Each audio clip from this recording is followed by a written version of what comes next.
Friends, இன்றைக்கி நம்ம சேனலில் என்ன பார்க்க போகிறோன்னா வெஜ் கறி தோசை. நான்வெஜ்ஜில் நம்ம எல்லாருமே கறி தோசை சாப்பிட்ருப்போம். ஆனால் வெஜ்ஜில் எப்படி பண்ணலான்னு பார்க்கலாம் வாங்க. இந்த கீமா கிரேவியை மட்டும் நீங்கள் சப்பாத்தி, தோசை, பரோட்டா இந்த மாதிரி எல்லாத்துக்கும் சைட் டிஷ்ஷாக கூட நீங்கள் சாப்பிட்டுக்கலாம். எப்படி பண்ணலான்னு பார்த்துடலாம் வாங்க. முதல்ல ஒரு பெரிய பேன் எடுத்துக்கோங்க. அதில் ஹோல் ஸ்பைசஸ், 1 டீஸ்பூன் சீரகம் போட்டு நல்லா ஃப்ரை பண்ணுங்கள். இது நல்லா ஃப்ரை ஆனதுக்கப்புறம் வெங்காயம் போட்டுக்கலாம். நான் 3 வெங்காயம் எடுத்திருக்கேன். நீங்கள் உங்களுக்கு தேவையான அளவு வெங்காயம் எடுத்துக்கோங்க. வெங்காயம் நல்லா பொடியாக கட் பண்ணி எடுத்துக்கோங்க. வெங்காயம் நல்லா வதங்கட்டும். வதங்கினதுக்கப்புறம் லைட்டாக உப்பு போட்டுக்கலாம்.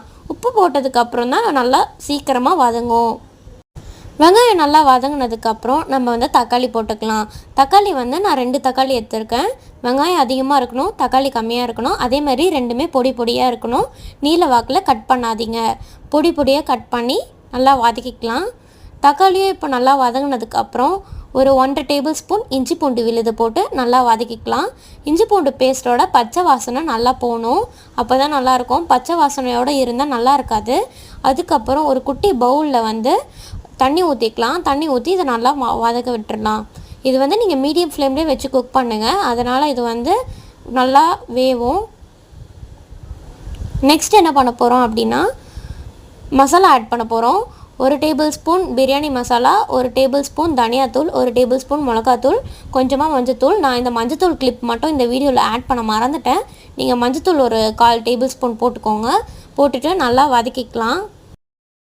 வெங்காயம் தக்காளி நல்லா வதங்கினதுக்கப்புறம் மசாலா போட்டு நல்லா மிக்ஸ் பண்ணிவிட்டு இது கூட நம்ம நான் என்ன பண்ணியிருக்கேன் அப்படின்னா சோயா 1 கப் எடுத்திருக்கேன். 1 கப் சோயாவை கொதிக்கிற தண்ணியில் போட்டுட்டு நல்லா பிழிஞ்சு எடுத்துக்கிட்டு அதை நல்லா மிக்சியில் போட்டு கிரைண்ட் பண்ணி எடுத்திருக்கேன்.